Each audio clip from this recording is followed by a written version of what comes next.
네, 술에 취해서 택시기사를 폭행한 혐의로 기소된 이용구 전 법무부 차관이 1심에서 유죄가 인정이 됐지만 실형 선고는 피했습니다. 네, 재판부는 이 전 차관이 운전자를 폭행했을 뿐만 아니라 증거인멸까지 부추겨서 죄질이 불량하다고 지적을 했는데요. 취재기자 연결해서 자세한 내용 알아보도록 하겠습니다. 김다영 기자. 네, 서울중앙지방법원입니다. 네, 1년 9개월 만에 1심 선고가 나온 건데 더 자세한 내용 전해주시죠. 네, 1심 법원은 이용구 전 차관에 대한 공소 사실을 모두 유죄로 인정해 징역 6개월에 집행유예 2년을 선고했습니다.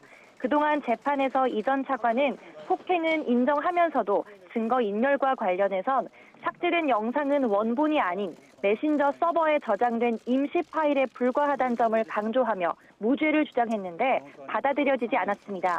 재판부는 이 전 차관이 합의 명목으로 동영상을 지워달라고 하고 허위 진술을 유도한 건 운전자 폭행이 단순 폭행으로 처벌될 수 있도록 증거인멸을 교사했다고 볼 여지가 충분하다고 판단했습니다. 죄책이 가볍지 않은 운전자 폭행에다 증거인멸까지 부추긴 건 죄질이 불량하다고도 지적했습니다. 다만 애초 사건을 내사 종결한 당시 서초경찰서 경찰관 A씨에 대해선 무죄가 선고됐습니다.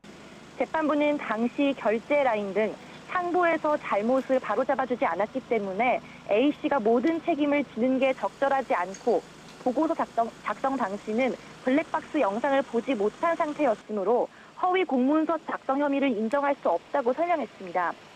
이 전 차관은 재작년 11월 서울 서초구 자택 근처에서 술에 취한 자신을 깨우려던 택시기사의 멱살을 잡는 등 폭행한 혐의를 받습니다.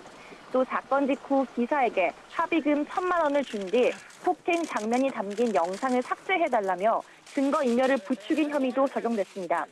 하지만 이른바 봐주기 수사로 논란이 일면서 지난해 9월에서야 재판에 넘겨졌습니다.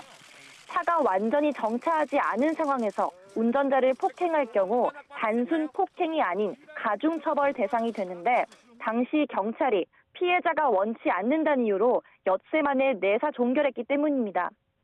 이 전 차관이 차관직에 임명된 뒤 이 사실이 외부에 알려지면서 재수사가 시작됐고 사건 발생 10달 만에야 기소가 이뤄지게 된 겁니다. 앞서 검찰이 이 전 차관에게는 징역 1년을 A씨에겐 징역 1년 6개월을 구형했던 만큼 재판은 항소심으로 이어질 가능성이 커 보이는데요. 이 전 차관은 선고 직후 항소 여부를 묻는 취재진 질문에 변호인과 상의해서 대응하겠다며 말을 아꼈습니다. 지금까지 서울중앙지법에서 전해드렸습니다.